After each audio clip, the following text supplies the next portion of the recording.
Je vais vous expliquer quelque chose d'extraordinaire. En hébreu, le mot noir se dit kushi. Alors bien sûr, vous ne connaissez pas l'hébreu, mais faites-moi confiance. Le mot kushi s'écrit en hébreu kaf vav shin yud. Kaf vav, vous savez qu'en hébreu, chaque lettre a une valeur numérique. Ce qui nous permet de pouvoir faire des correspondances entre des mots différents s'ils ont la même valeur numérique. C'est un des génies de l'hébreu, de pouvoir expliquer le sens d'un mot par rapport à un autre mot qui a la même valeur numérique. Alors, les deux premières lettres du mot kushi, qui veut dire noir en hébreu, c'est kaf vav, qui a pour valeur numérique 26. 26 est la valeur numérique du nom de Dieu. Le nom de Dieu tel qu'il ne se prononce pas, parce qu'on attend la délivrance pour le prononcer véritablement, c'est un Yud, un Vav, un Yud, un He, un Vav et un He. Et ce nom de Dieu qui figure dans toute la Torah en hébreu a pour valeur numérique 26.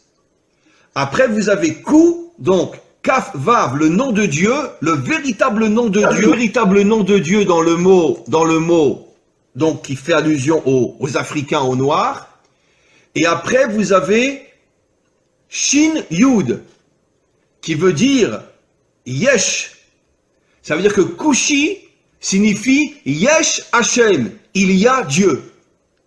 Ça veut dire que dans l'Africain se trouve Dieu.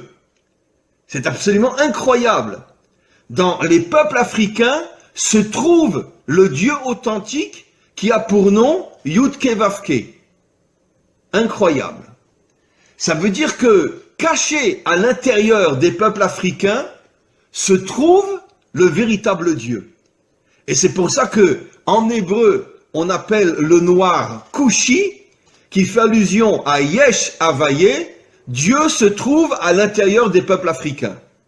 Incroyable. Mais vous devez au fur et à mesure prendre conscience que vous devez vous réveiller.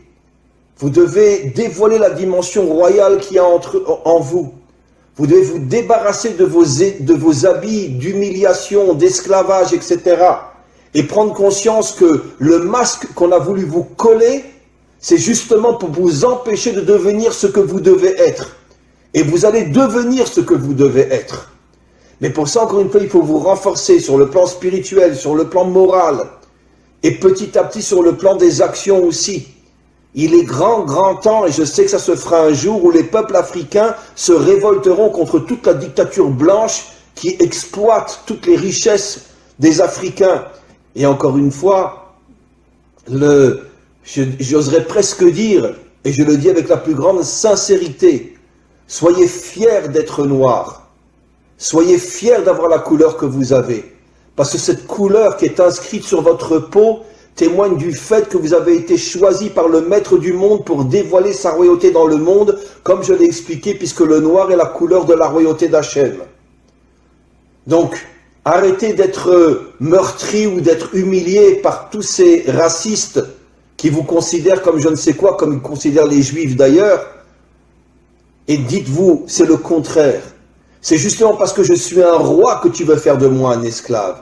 Mais un jour viendra où vous comprendrez, vous les autres peuples, quelle est notre mission, quelle est notre grandeur, quelle est notre force. Et un jour viendra, on réussira tous ensemble, avec l'aide du Maître du monde, à dévoiler sa royauté sur terre. Be'ezrat Hashem, c'est-à-dire en hébreu, avec l'aide du Maître du monde. Les plus grandes guerres, les plus grands massacres, dans toute l'histoire humaine, c'est le monde occidental. Pas le monde occidental uniquement moderne, bien que le monde occidental moderne, entre la Première Guerre mondiale et la Deuxième Guerre mondiale, sont morts 70 millions de personnes. En 40 ans, 70 millions.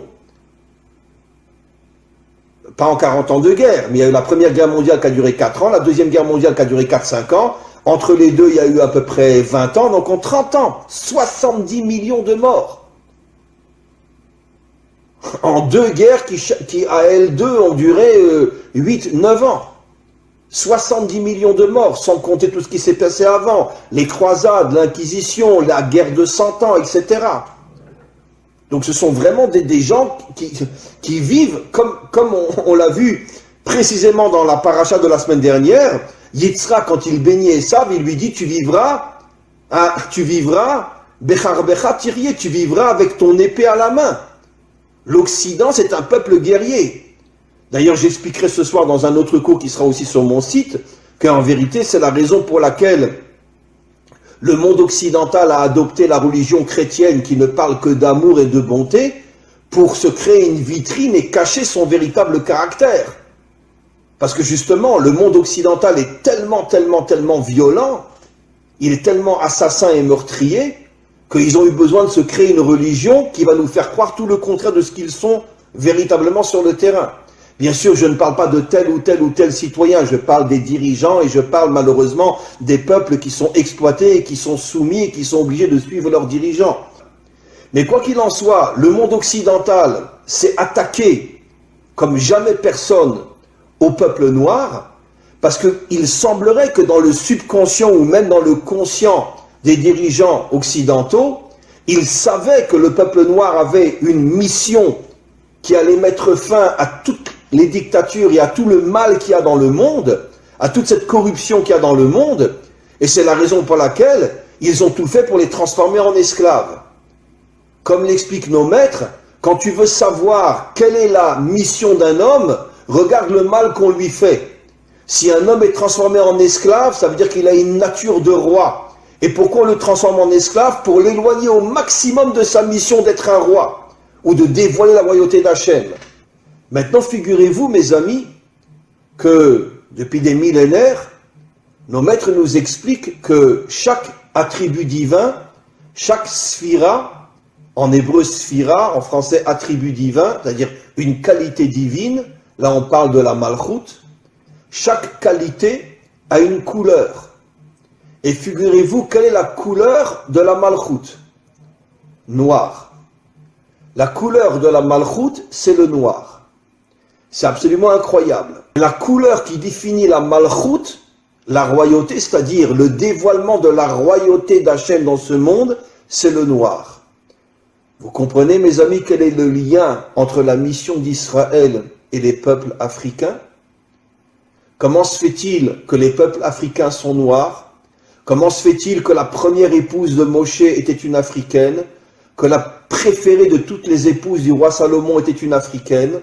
Comment se fait-il qu'Israël a reçu pour mission de dévoiler la royauté d'Hachem dans ce monde et qu'il y a sur terre la couleur noire? Et nos maîtres affirment depuis des millénaires que la couleur noire est l'emblème de la royauté d'Hachem.